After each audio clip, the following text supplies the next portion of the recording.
அனைவருக்கும் வணக்கம். அமெரிக்காவை முகத்தில் அரைஞ்சாப்புல இந்தியா விரட்டி அடித்திருப்பது இன்றைக்கு தலைப்பு செய்தியாக வந்திருக்குது நண்பர்களே. உலகத்தையே அமெரிக்கா வச்சு மிரட்டிட்டு இருக்கிற இந்த சமயத்தில் அமெரிக்காவை திருப்பி பலேர்னு அரைஞ்சிருக்குது இந்தியா அப்படின்னு இன்றைக்கு உலக ஊடகங்கள் பயங்கர பரபரப்பாக இந்தியாவை பற்றியும் பாரத பிரதமர் திரு நரேந்திர மோடி அவர்களுடைய தைரியத்தை பற்றியும் புகழ்ந்து தள்ளிட்டு வராங்க. நான் எதை பற்றி பேசுகிறேன் அப்படின்னு நீங்கள் கெஸ் பண்ணியிருக்கீங்களா நண்பர்களே? நீங்கள் கெஸ் பண்ணியிருந்தீங்க அப்படின்னா உங்களுடைய கணிப்பு சரியா அப்படிங்கிற தெரிஞ்சுக்கிறதுக்கு கீழே கமெண்ட்ஸில் நான் எதை பற்றி பேச போகிறேன் அப்படின்னு எழுதுங்க. அதோடு நிறுத்தாமல் அப்படியே நம்ம சேனலுக்கு நீங்கள் ஆதரவு கொடுக்கறதுக்காக கீழே சப்ஸ்கிரைப் பட்டனை தட்டுங்க நண்பர்களே. உங்களுடைய லைக்ஸும் உங்களுடைய ஷேர்ஸும் தான் எங்களுக்கு மிகப்பெரிய ஆதரவாக வருது. இந்த வீடியோ பிடிச்சிருந்தா ஒரு லைக் போடுங்க, அப்படியே உங்கள் நண்பர்களுக்கும் ஷேர் பண்ணுங்கள். வாங்க நண்பர்களே, வீடியோவுக்கு போகலாம்.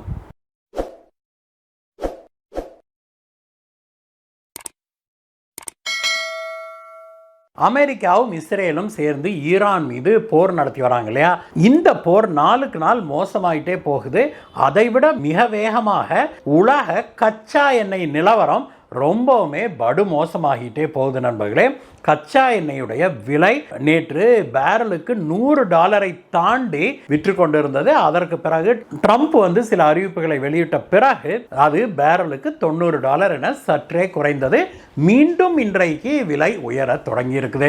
இந்த இக்கட்டான ஒரு சூழ்நிலையில் IEI அப்படின்னு அழைக்கப்படுகிற சர்வதேச எரிசக்தி முகமை அப்படிங்கிற ஒரு அமைப்பு G7 நாடுகளுக்கு ஒரு அறைகூவலை விடுத்தது. அது என்ன அப்படின்னாக்க, G7 நாடுகள் தங்களுடைய நாட்டில் தாங்க சேமித்து வச்சுருப்பாங்க இல்லையா, இந்த ரிசர்வ், அந்த கச்சா எண்ணெய் ஸ்டாக்கை உடனடியாக அவங்க ரிலீஸ் பண்ணணும். அப்படி செய்தால் உலக மார்க்கெட்டில் கச்சா எண்ணெய் விலை இறங்கும் அப்படின்னு சொல்லி இந்த IEI அமைப்பு G7 நாடுகளை கேட்டுக்கொண்டது. இதை தொடர்ந்து G7 நாடுகளுடைய ஒரு அவசர கூட்டம் நடந்தது நண்பர்களே. அந்த அவசர கூட்டத்தில் G7 நாடுகளை சேர்ந்த இந்த முக்கியமான நாடுகள் இருக்கு இல்லையா, G7னா என்ன, உலகின் 7 பணக்கார நாடுகள் தான் G7. அதில் எதெல்லாம் இருக்குது அப்படின்னு பார்த்தா, America, England, France, Italy, Germany, Japan, Canada ஆகிய நாடுகள் இருக்குது. இந்த கூட்டமைப்பில் இந்தியாவும் ஒரு முக்கியமான அங்கத்தினராக இருக்குது. இந்த கூட்டமைப்பு மீட்டிங் நேற்று நடந்த நண்பர்களே. அந்த மீட்டிங்கில் அந்த IEI அமைப்பு, இந்த சர்வதேச எரிசக்தி முகமை, அந்த அமைப்பு கொடுத்த கோரிக்கையை நாம் ஏற்றுக்கொள்ளலாம் அப்படின்னு சொல்லி அது பற்றி விவாதம் நடந்தது.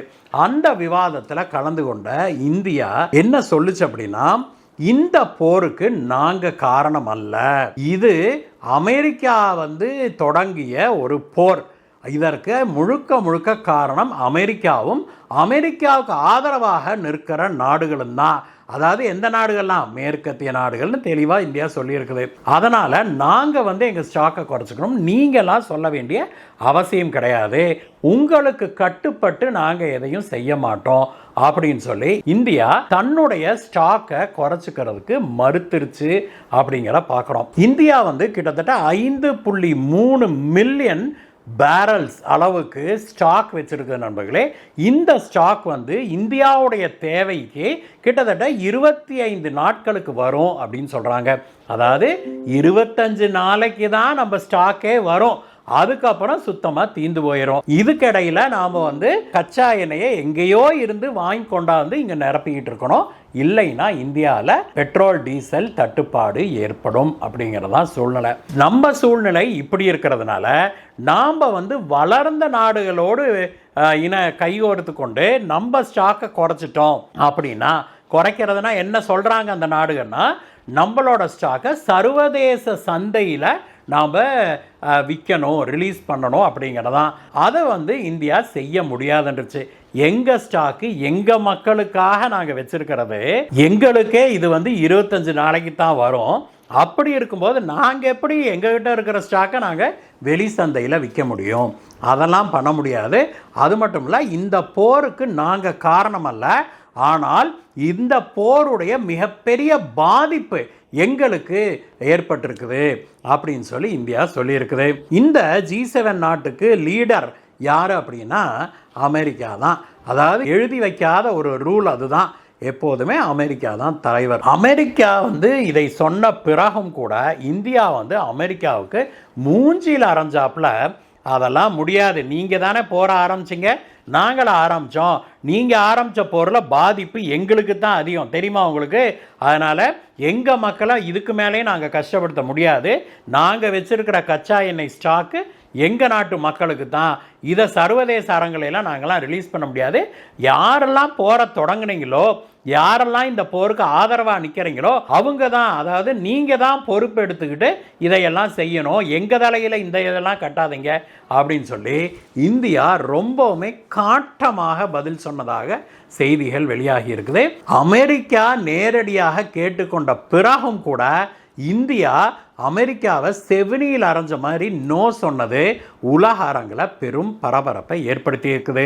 இதற்கிடையே இன்னொரு கவலைக்குரிய விஷயமும் நம் காதுகளுக்கு எட்டுது நண்பர்களே. அது என்ன அப்படின்னாக்க, அடுத்த ஒரு மாத காலத்துக்கு சரியா சொன்னா ஏப்ரல் 5ஆம் தேதி வரைக்கும் இந்தியா ரஷ்யா கிட்ட இருந்து எவ்வளவு வேணா கச்சா எண்ணெய் இறக்குமதி பண்ணிக்கலாம், அதை பற்றி நாங்கள் கேள்வி கேட்க மாட்டோம் அப்படின்னு சொல்லி அமெரிக்கா அனௌன்ஸ் பண்ணுச்சு இல்லையா. இந்த அனௌன்ஸ்மெண்ட்டை கேட்டு இந்தியா மட்டுமல்ல ரஷ்யாவும் பயங்கர கடுப்பாயிருச்சு அப்படின்னு சொல்றாங்க. ரஷ்ய அதிபர் புட்டின் இப்பொழுது குறுக்க திரும்பிக்கிட்டு, ரஷ்யா யுக்ரைன் அடிச்சப்போ நீங்க எங்களை ஒழிக்கிறதுக்கு இல்லாத வேலையெல்லாம் செஞ்சீங்க, இப்போ உங்களுக்கு ஒரு பிரச்சனை அப்படின்னா, அப்போ யுக்ரைன் போர் நடக்கும்போது இந்தியா எங்ககிட்ட கச்சா எண்ணெய் வாங்கினா உடனே இந்தியா எங்களோட போருக்கு பணம் கொடுக்குது அப்படிங்கிற மாதிரி நீங்கள் பிரச்சாரம் பண்ணிட்டு இருந்தீங்கல்ல, இப்போ மட்டும் உங்களுக்கு அந்த தார்மீக பொறுப்பு எங்கே போச்சு? இப்போ ரஷ்யா கிட்ட இருந்து கச்சா எண்ணெயை இந்தியா வாங்குச்சு அப்படின்னா ரஷ்யா யுக்ரைன் போரை தூண்டி விடுறதோட இல்லாமல் உங்களோட போரையும், அதாவது அமெரிக்கா இஸ்ரேல் ஈரான் போரையும் தூண்டி விடுற மாதிரி ஆகாதா? அதனால் இதை நாங்கள் ஏற்றுக்கொள்ள மாட்டோம் அப்படின்னு சொல்லி ரஷ்ய அதிபர் புட்டின் சொல்லியிருக்கிறாரு. அவர் மேலும் என்ன சொன்னார் அப்படின்னாக்க, இவ்வளவு காலமாக, அதாவது யுக்ரைன் போர் தொடங்கிய பிறகு நாங்கள் சீனாவுக்கும் இந்தியாவுக்கும் குறைந்த விலையில் நாங்கள் கச்சா எண்ணெயை கொடுத்துக்கிட்டு இருந்தோம், அதாவது பிரண்ட் லெவல் அப்படிங்கிறாங்க, அதாவது உலகத்துடைய சர்வதேச அரங்கில் கச்சா எண்ணெய் இன்னைக்கு என்ன விலையோ அதை விட $15 $20 கம்மியாக கொடுத்துக்கிட்டு இருந்தது ரஷ்யா. ஒவ்வொரு பேரலுக்கும் $15-20 கம்மியாக கொடுத்துட்டு இருந்தது. இப்போ ரஷ்யா என்ன சொல்லுது, நான் ஏன் உங்களுக்கு சலுகை செய்யணும், இந்தியாவுக்கு நான் வழங்குகிற சலுகை உங்களுக்கு நான் செய்கிற சலுகை மாதிரி தானே ஆகும். இந்தியா இப்போ எங்ககிட்ட இருந்து கச்சா எண்ணெயை பெரிய அளவில் எடுத்தது வாங்குச்சு அப்படின்னா, இதனால் சர்வதேச அரங்கில் கச்சா எண்ணெய் விலை இறங்குச்சு அப்படின்னா அது உங்களுடைய போரை நியாயப்படுத்துகிற மாதிரி ஆகாதா? உங்களுக்கு அது ஆதரவு கொடுக்குற மாதிரி தானே, அதனால் நான் அப்படி கொடுக்க மாட்டேன். இனிமேல் இந்தியா எங்ககிட்ட வாங்குற கச்சா எண்ணெய் எல்லாமே சர்வதேச அரங்கில் என்ன விலைக்கு கச்சா எண்ணெய் விற்குதோ அதே விலைக்கு தான் கொடுப்பேன் அப்படின்னு சொல்லி ரஷ்ய அதிபர் புட்டின் பிடிவாதமாக சொல்லிவிட்டார். இதனால் இப்பொழுது அமெரிக்காவுக்கு மட்டும் சிக்கல் அல்ல, இந்தியாவுக்கும் சிக்கலாக இது மாறிடுச்சு நண்பர்களே. ரஷ்யாவிடமிருந்து சீப்பாக கச்சா எண்ணெய் வாங்கிட்டு இருந்த நிலை மாறி இப்பொழுது ரஷ்யா வேர்ல்டு மார்க்கெட்டில் என்ன விலைக்கு கச்சா எண்ணெய் விற்குதோ அந்த விலைக்கு தான் நான் கொடுப்பேன் அப்படின்னு சொல்லிருச்சு. அந்த கச்சா எண்ணெயை நாம் இந்தியா கொண்டு சேர்த்தும் போது சர்வதேச அரங்கில் விற்கிற கச்சா எண்ணெயை விட $5 முதல் $7 வரை கச்சா எண்ணெயுடைய விலை அதிகமாக இருக்கும் ஒரு பேரலுக்கு அப்படின்னு இப்பொழுது நமக்கு செய்தி எட்டுக்குது.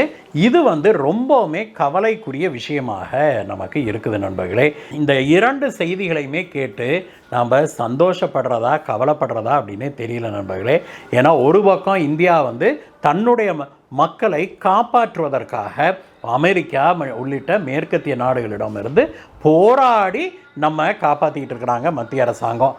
அதே சமயத்தில் இன்னொரு பக்கம் ரஷ்யா நம்மளுடைய நண்பனாகவே இருந்தால் கூட நமக்கு உதவி செய்தால் அது அமெரிக்காவுக்கு உதவி செய்கிற மாதிரி ஆயிடுமே அப்படிங்கிற ஒரு கவலையில் இந்தியாவுக்கான கச்சா எண்ணெய் விலையையும் நான் டிஸ்கவுண்ட் கொடுக்க மாட்டேன் அப்படின்னு சொல்லிடுச்சு. இது இந்தியர்களுக்கு உண்மையிலேயே கவலை அளிக்கிற விஷயமாக தான் இருக்குது. இந்த வீடியோவை பற்றிய உங்களுடைய கருத்துக்களை சொல்லுங்கள் நண்பர்களே. மீண்டும் உங்களை வேற வீடியோ சந்திக்கிறேன் கைஸ். Bye bye.